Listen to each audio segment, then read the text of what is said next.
जिस तरह आतंकियों के घर में घुसकर सेना और सुरक्षा बल के जवान आतंकियों का सफाया कर चुके हैं, ठीक वैसे ही नक्सलियों के गढ़ में घुसकर एक बड़े ऑपरेशन को अंजाम दिया। कांकेर में हुए इस एनकाउंटर की खास बात यह थी कि इसे कश्मीर के ऑपरेशन ऑल आउट की तर्ज पर ही अंजाम दिया गया, जिसमें सेना और सुरक्षा बलों के लिए सबसे बड़े मददगार साबित हुए लोकल लड़ाके। देखिए कैसे कश्मीर की थ्योरी से मारे गए छत्तीसगढ़ के आतंकी।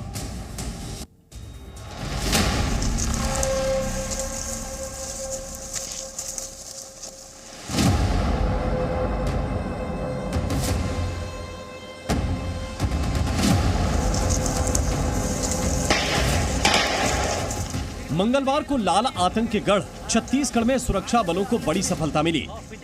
छत्तीसगढ़ अलग राज्य बनने के करीब 24 साल बाद यह पहला मौका है जब एक साथ 29 नक्सलियों को मार गिराया गया। सबसे खास बात यह है कि इस ऑपरेशन में सभी कट्टर नक्सली मारे गए हैं, जिनमें टॉप नक्सली कमांडर और 25 लाख का इनामी शंकर राव भी शामिल है। यही नहीं, नक्सलियों के पास से भारी मात्रा में हथियार और गोला बारूद भी बरामद किया गया है। यानी लोकसभा चुनाव की शुरुआत से ठीक पहले एक झटके में नक्सलियों के बड़े कुनबे का सफाया कर दिया गया। कांकेर में नक्सलियों के खिलाफ इस ऑपरेशन को कुछ उसी अंदाज में अंजाम दिया गया जैसे जम्मू कश्मीर में आतंकियों का खात्मा किया जा रहा है। दरअसल केंद्र सरकार के निर्देश पर सुरक्षा एजेंसियां लंबे वक्त से नक्सलियों के खिलाफ ऑल आउट ऑपरेशन की रणनीति बना रही थी। कांकेर के ऑपरेशन को अंजाम देने के लिए पिछले हफ्ते ही 10 राज्यों के डीजीपी के साथ गृह सचिव और आईबी चीफ की बैठक हुई थी, जिसमें इस मिशन पर आखिरी मुहर लगी।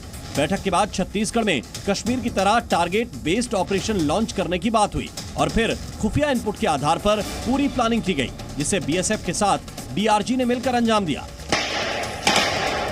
जंगलों में आमने सामने हुई मुठभेड़ के दौरान सुरक्षा बलों ने नक्सलियों को उनकी मान में घुसकर मार गिराया। नक्सल मोर्चे पर पहली बार ऐसा हुआ जब आमने सामने की लड़ाई में नक्सलियों पर फोर्स पूरी तरह से हावी रही और बिना किसी कैजुअलिटी के ऑपरेशन कंप्लीट हुआ।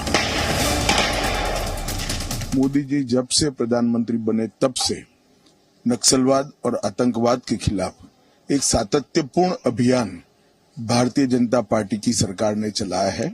2014 से ही हमने कैंप लगाना शुरू किया था। 19 के बाद कम से कम 250 कैंप लगे और सुरक्षा वैक्यूम को खत्म किया है।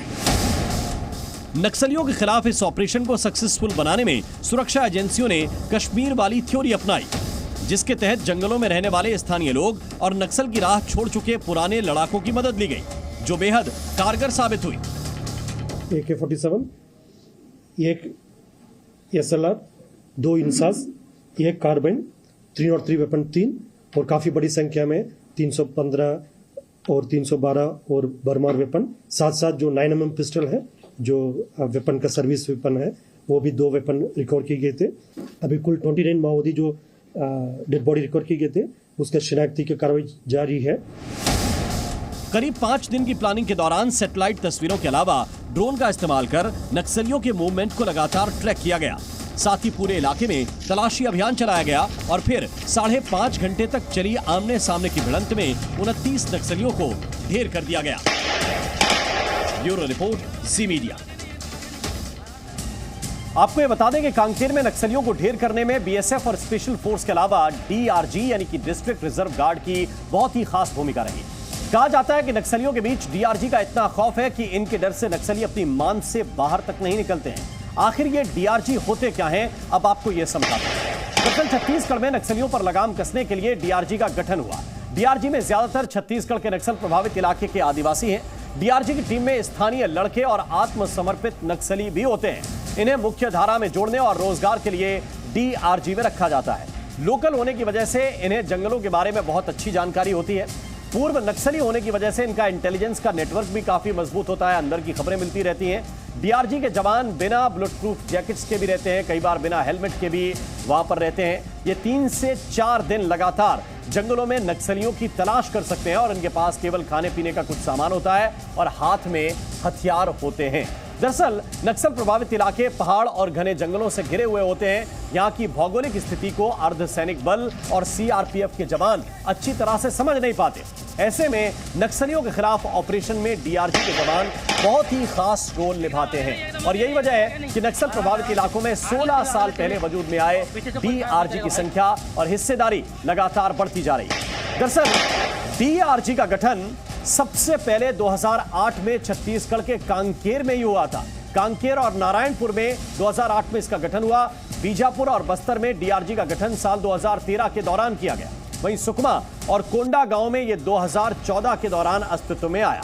इसके बाद 2015 में दंतेवाड़ा, राजनांदगांव और कवर्धा जिले में डीआरजी की शुरुआत की गई थी। तो अलग अलग डिस्ट्रिक्ट में, अलग अलग जिले में डीआरजी अलग अलग सालों में तैयार हुआ और अब बहुत ही मजबूत हो गया है। कई बार सुरक्षा एजेंसियों को नक्सलियों और आतंकवादियों के गठजोड़ की खबरें मिलती रही हैं और यही वजह है कि केंद्र सरकार और सुरक्षा एजेंसियां कश्मीर के आतंकियों के साथ साथ छत्तीसगढ़ के नक्सलियों को भी चुन चुनकर खत्म कर रही है। पिछले 5 साल के आंकड़े आप समझिए, हम रखते हैं आपके सामने कि कैसे कश्मीर की तर्ज पर छत्तीसगढ़ में भी ऑपरेशन ऑल आउट को अंजाम दिया जा रहा है। इसको जरा आप समझिए और जानिए।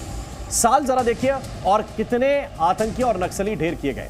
2024 की बात करेंगे और 2023 में हम बात करें तो जो संख्या है वो इस वक्त हम आपके सामने रखना चाहते हैं। 87 आतंकी और 23 नक्सली ढेर किए गए। 2022 में 193 आतंकी और 31 नक्सली ढेर किए गए। 2021 में 193 आतंकी और 45 नक्सली ढेर किए गए। 2020 में 232 आतंकी और 70 नक्सली ढेर किए गए। 2019 में 163 आतंकी और 73 नक्सली ढेर किए गए। तो किस तरह से ऑपरेशन ऑल आउट चल रहा है, चाहे वो नक्सल प्रभावित इलाकों में हो और चाहे ये जी न्यूज़।